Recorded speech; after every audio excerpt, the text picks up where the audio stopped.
We started to predict this months ago. When it became clear that vote by mail, or as I am now calling it, absentee by mail voting, would be a huge dividing line in the upcoming presidential election. Also, don't forget, it will be a big deal in the Senate, maybe remaining in Republican control, maybe going to Democratic control.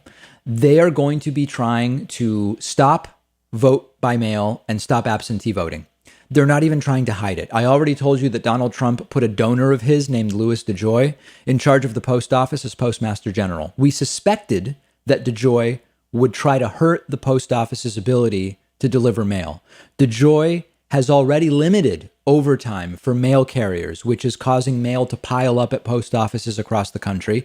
More cutbacks are now being discussed, but now the big breaking news is that DeJoy has reassigned or fired more than 24 top postal officials. Specifically, 2 people have been removed, 23 have been reassigned. Anyone whose priorities are deliver the mail is being moved. And instead, DeJoy seems to be sort of centralizing his power, consolidating the higher echelons of the Postal Service with people that are friendly to his pro-Trump priorities.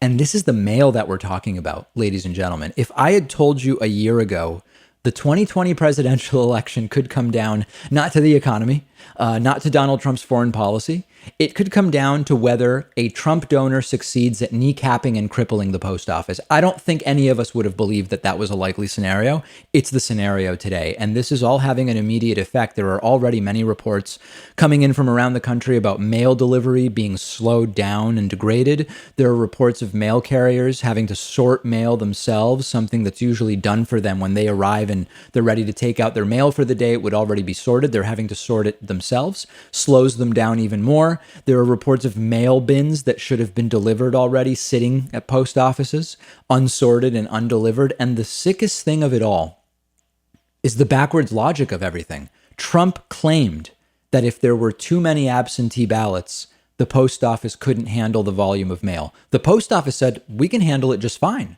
unless you kneecap the post office, which is exactly what they're doing. They are making it so that the post office will not be able to handle even the normal mail delivery work.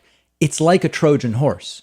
You don't have to be, I hope, you don't have to be anti-Trump to realize how evil this is, right? I mean, will the pro-Trump people in my audience, I know you're there, will you come forward and say, this is playing dirty, this is anti-democratic, this has to be stopped?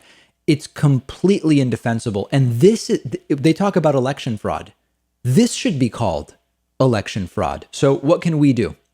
While we continue to sound the alarm on this and demand that DeJoy be trotted back to Congress to answer questions, we have to just vote early, or decide we feel safe enough to vote in person. Depending on where you live, you, within just weeks, will be able to vote by mail.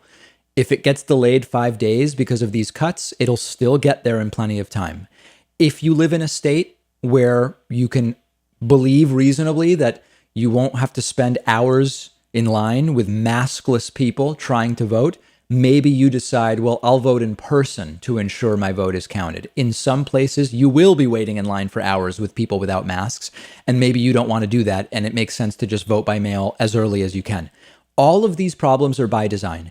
We can't let them win at all, but we certainly can't let them win like this. Anyone who does not have a problem with this is complicit in the eradication of democracy, in this case being done through the proxy of the US Postal Service. Trump is realizing the race is too uncertain unless he rigs it. As I said last week, Trump might be able to win fair and square, although unlikely that he would win the popular vote. He might be able to win the Electoral College fair and square, maybe, but it's too close. It's too risky. And so they're pulling out all the stops. This is also, by the way, part of a bigger Republican plan to get rid of government agencies altogether. Say that the United States Postal Service is not up to the job. Then you cut their funding to prevent them from being up to the job. Then you point to the problems you caused to say, you know, we really should get rid of that Postal Service. They're not doing a good job. Look at what they did during the 2020 election. We have to be on red alert because that's exactly what this is.